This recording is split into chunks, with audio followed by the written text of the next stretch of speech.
तो आइए आज सबसे पहले हम लोग पढ़ते हैं डेंसिटी ऑफ क्रिस्टल के बारे में। अब डेंसिटी ऑफ क्रिस्टल यानी डेंसिटी ऑफ यूनिट सेल ही होता है। सबसे पहले डेंसिटी को हम लोग किससे रिप्रेजेंट करते हैं? डी से रिप्रेजेंट करते हैं।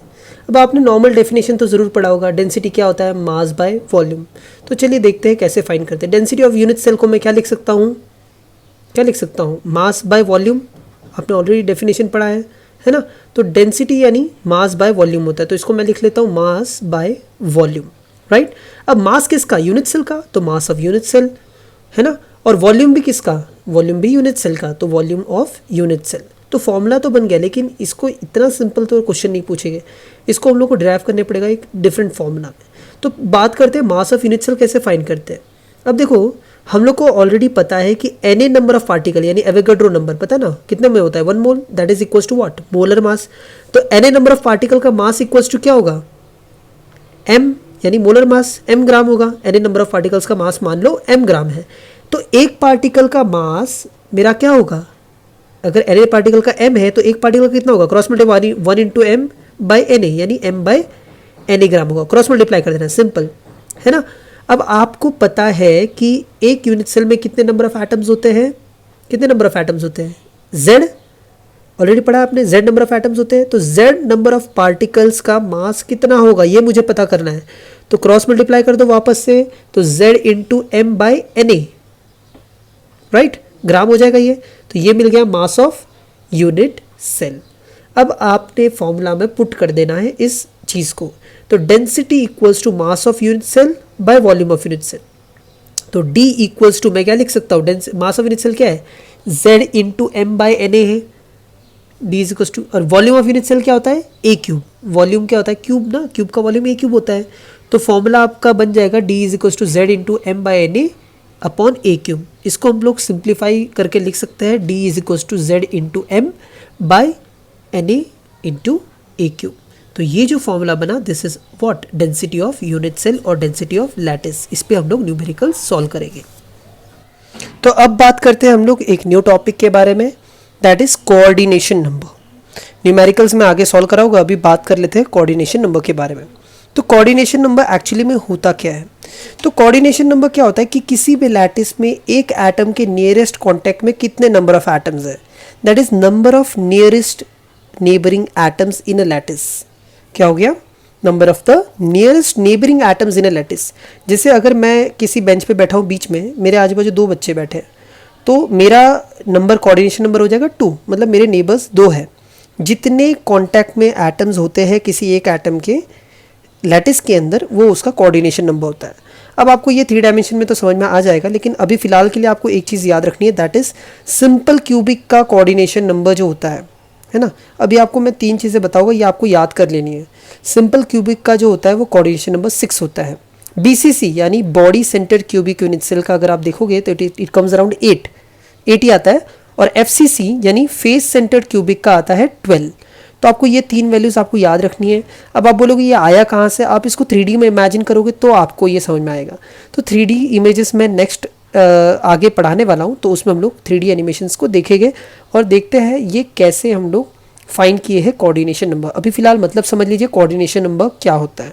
ओके, तो नेक्स्ट टॉपिक में हम लोग इस चीज़ को कवर कर लेंगे।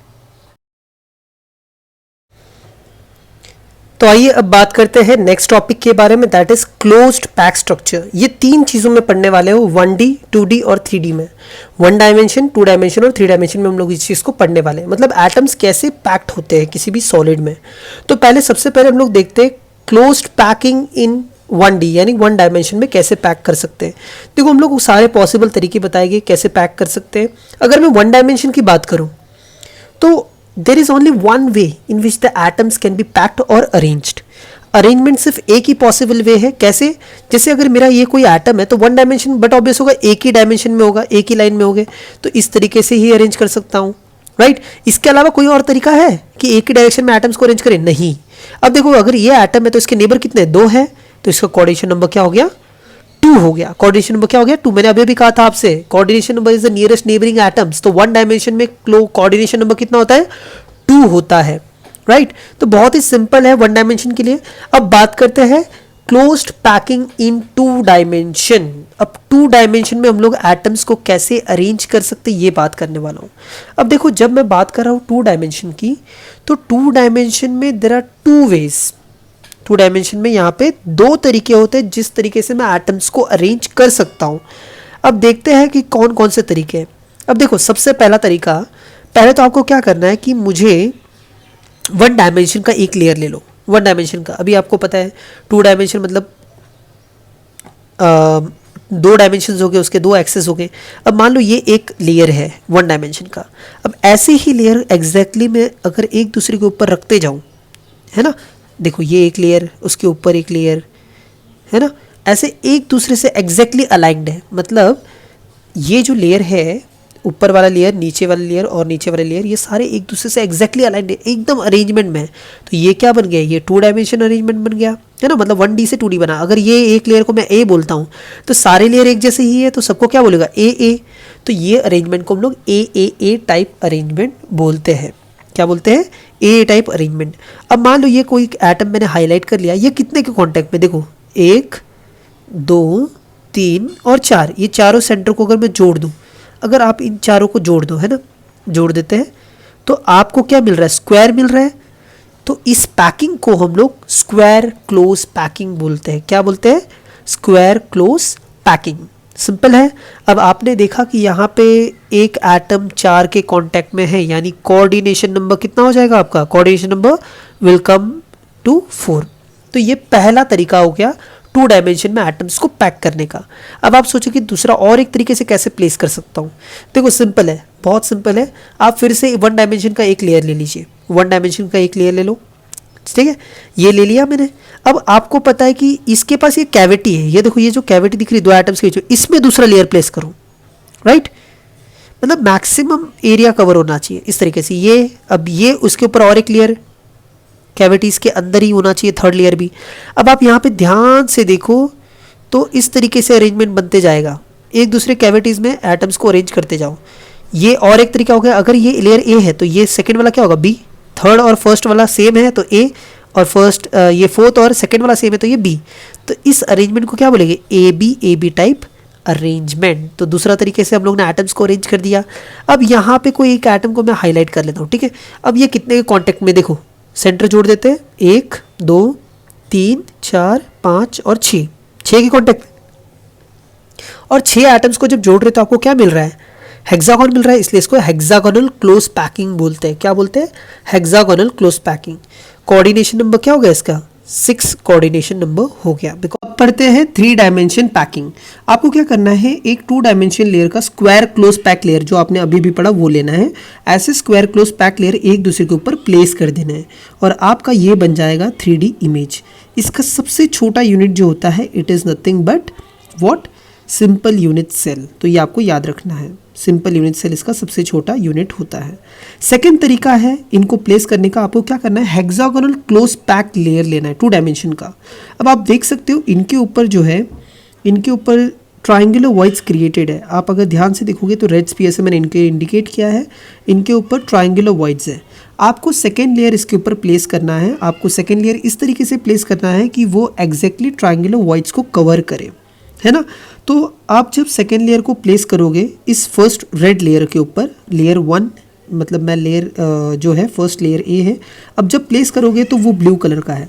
अब ब्लू कलर क्या इंडिकेट कर रहा है कि ए और बी का अलाइनमेंट सेम नहीं है, मतलब एग्जैक्टली वो एक दूसरे के ऊपर नहीं है।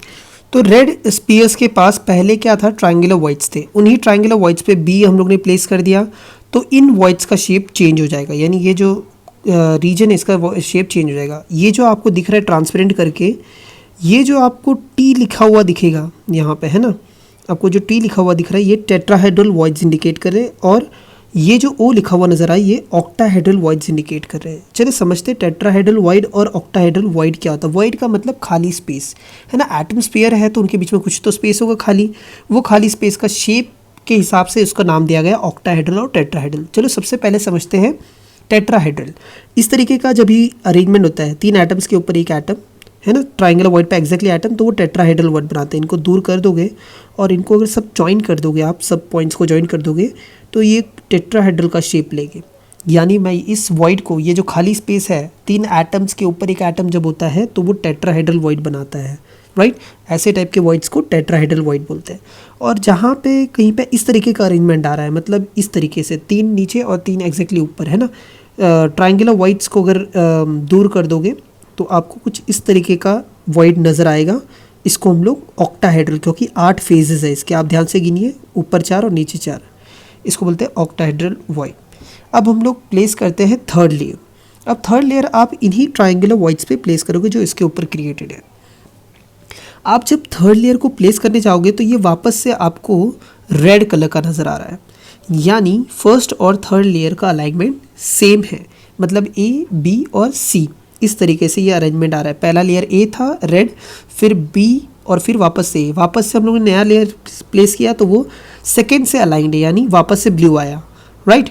तो इस तरीके से देखोगे तो आपको कौन सा नज़र आएगा, ए बी अलाइनमेंट नज़र आएगा, मतलब लेयर ए फिर लेयर बी फिर लेयर ए फिर layer B, A B alignment नज़र आएगा। इसके सारे पॉइंट्स अगर दूर दूर कर दो और सबको ज्वाइन कर दो, आप सबसे छोटा इसका यूनिट सेल जो होता है, सबसे छोटा जो रिपीटिंग पोर्शन बार बार रिपीट हो रहा है, अगर आप इससे निकाल दो तो आपको ये HCP के शेप में नज़र आएगा। यानी आपका जब alignment A B type alignment होता है तो कौन सा यूनिट सेल बनता है, HCP स्ट्रक्चर बनता है, यानी हेक्सागोनल क्लोज पैक स्ट्रक्चर बनता है। अब आपको क्या करना है, इनके ऊपर जो ऑक्टाहेड्रल वॉइड्स है, सेकेंड लेयर के ऊपर जो ऑक्टाहेड्रल वॉइड्स बन रही है, इनके ऊपर थर्ड लेयर को प्लेस करना है, राइट। 2 तरीके से प्लेस किया, थर्ड लेयर प्लेस करने का तरीका 2 तरीका है। पहला तो ट्रायंगुलर वॉइड पे कवर किया था, अभी हम लोग ऑक्टाहेड्रल पे डाल रहे हैं। तो ये ग्रीन अलाइनमेंट दे रहा है। What does the green alignment indicate, या ग्रीन मतलब इसका अलाइनमेंट बाकी 2 लेयर से अलग है, यानी ए, बी और सी, सबसे नीचे ए फिर ऊपर बी फिर ऊपर सी, ऐसा एलिमेंट है। अब ये ऑक्टाहेड्रल वॉइड्स पे जो ऊपर क्रिएट हो, इनके ऊपर वापस से 4th लेयर प्लेस करोगे तो वो पहले की तरह रेड नज़र आ रहा है, यानी वापस से फिर रिपीट होना चालू हो जाएगा, यानी ए बी सी पैटर्न आपको नज़र आएगा। इस अलाइनमेंट को A B C type pattern बोलते हैं। अगर इन सारे एटम्स को दूर लेके जाए और इनको कनेक्ट कर दे, यानी लैटिस के फॉर्म में अगर देखें, इस लैटिस का सबसे छोटा जो रिपीटिंग पोर्शन है अगर उस पर नज़र डाले तो वो आपको इस तरीके से नज़र आएगा, जिसको हम लोग क्या बोलते हैं, face centred cubic unit cell. तो इसका face centred FCC unit cell मिलता है। तो देखते हैं ऑन पेपर इसको कैसे हम लोग बता सकते हैं। आपने अभी पढ़ा कि 3 डायमेंशन में 2 तरीके से आप प्लेस कर सकते हो।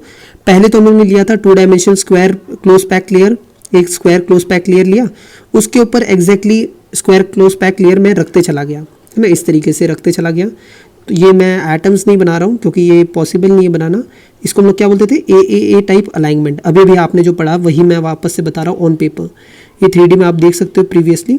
तो इसमें जो यूनिट सेल बना था, आपको बस वही याद रखना है। यूनिट सेल कौन सा बना था इसमें, स्मॉलेस्ट यूनिट जो था वो बना था सिंपल यूनिट सेल, यानी जिसको हम लोग प्रिमिटिव यूनिट सेल बोलते हैं। तो ये आपको याद रखना है, जब भी स्क्वायर क्लोज पैक लेयर एक दूसरे के ऊपर रखोगे तो सबसे छोटा यूनिट सेल कौन सा बनेगा, सिंपल यूनिट सेल, जिसके हर कॉर्नर पे एक एक एटम होता है, 1 पार्टिसिपेट करता है, तो उसके Z की वैल्यू 1 आती है। ये आपने ऑलरेडी पढ़ा है, राइट।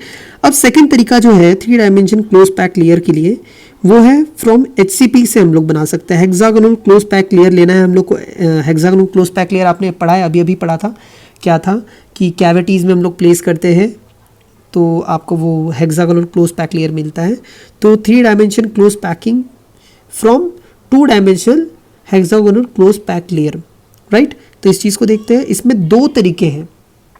चलिए देखते हैं ये प्लेस कैसे करते हैं। आपको यहीं पे दिक्कत आने वाली है समझने में, तो पहले ये ध्यान से देख लीजिए जो आपने पढ़ा रिवीजन में, मतलब जो आपने वीडियो में देखा पहले, उस एनिमेशन को वापस से एक बार दिमाग में चलने दीजिए और ये देखिए आपने क्या किया। आपने एक सिंपल HCP वाला लेयर लिया, राइट। आपने HCP वाला लेयर लिया और उस HCP वाले लेयर पे आपने देखा था कि वहाँ पे ट्रायंगुलर वॉइड्स क्रिएट होते हैं, राइट। फिर हम लोगों ने क्या किया कि सेकेंड लेयर प्लेस किया, सेकेंड लेयर उन्हीं ट्रायंगुलर वॉइड्स पे प्लेस किया। तो जब आपने ट्रायंगुलर वॉइड्स पे सेकेंड लेयर प्लेस किया, यहाँ पे मैं बना नहीं रहा हूँ बिकॉज वो आप खुद वीडियो में देख सकते हैं। जब सेकेंड लेयर आपने प्लेस किया तो वहाँ पे 2 तरीके के वॉइड्स क्रिएट हुए। दिमाग में रखो, ट्रायंगुलर वॉइड्स पे जब सेकेंड लेयर प्लेस किया ब्लू कलर का, तो आपको 2 तरीके के वॉइड्स क्रिएट हुए हैं। एक वॉइड क्रिएट हो था वो इस तरीके से जो क्रिएट था वो टेट्राहेड्रल था और कुछ ऑक्टाहेड्रल वॉइड्स थे, राइट। तो टेट्राहेड्रल वॉइड कैसे क्रिएट था, जैसे इस तरीके से, अगर या ऐसा अलाइनमेंट कहीं पे मिल रहा है तो वो टेट्राहेड्रल वॉइड बोलते हैं। उनको क्या बोलते हैं, मतलब इनके बीच में जो वॉइड होगा, इन 3 एटम्स के बीच में जो खाली स्पेस बच जाएगी ऊपर एक एटम रखने के बाद, वो टेट्राहेड्रल वॉइड कहलाता है। और इस तरीके का अगर है, थोड़ा सा ये वापस से बना लेते हैं, चलिए वापस से बनाते हैं इस चीज़ को। जैसे इस तरीके का अरेंजमेंट है 1 2 3 और 1 2 3, ये जो बीच में जो वॉइड बनेगा इस वॉइड को क्या बोलते हैं, octahedral void. So you should remember कि whenever we are taking 2 dimension HCP layer और उसके ऊपर सेकेंड लेयर प्लेस करते हैं उसके ट्राइंगुलर वॉइड्स पे, then 2 types of voids are created, one is tetrahedral and one is octahedral, right. So now आप समझते हैं प्लेसिंग द थर्ड लेयर। आप थर्ड लेयर को 2 तरीके से प्लेस कर सकते हो। एक क्या है, एक आप ट्राइंगुलर वॉइड्स के ऊपर थर्ड लेयर को प्लेस करोगे तो, और एक दूसरा जो है that is placing the third layer on the octahedral voids. जब आप ट्राइंगुलर वॉइड्स पे प्लेस करते हो तो वो AB टाइप पैटर्न बनाता है जिसमें आपको HCP यूनिट सेल मिलता है। आप वीडियो में प्रीवियसली जाके देख सकते हो। और जब आप थर्ड लेयर प्लेस करते हो ऑक्टाहेड्रल वॉइड्स पे तो आपको सबसे छोटा यूनिट कौन सा मिलता है, FCC यानी ABC टाइप पैटर्न मिलता है। Thank you so much for watching the video. Next topic अगले वाले लेक्चर में हम लोग डिस्कस करेंगे। तब तक के लिए ये रिवाइज कर लीजिए और आगे के लेक्चर्स में और भी चीज़ें न्यूमेरिकल्स और डेरिवेशंस हम लोग पढ़ने वाले हैं। Thank you so much.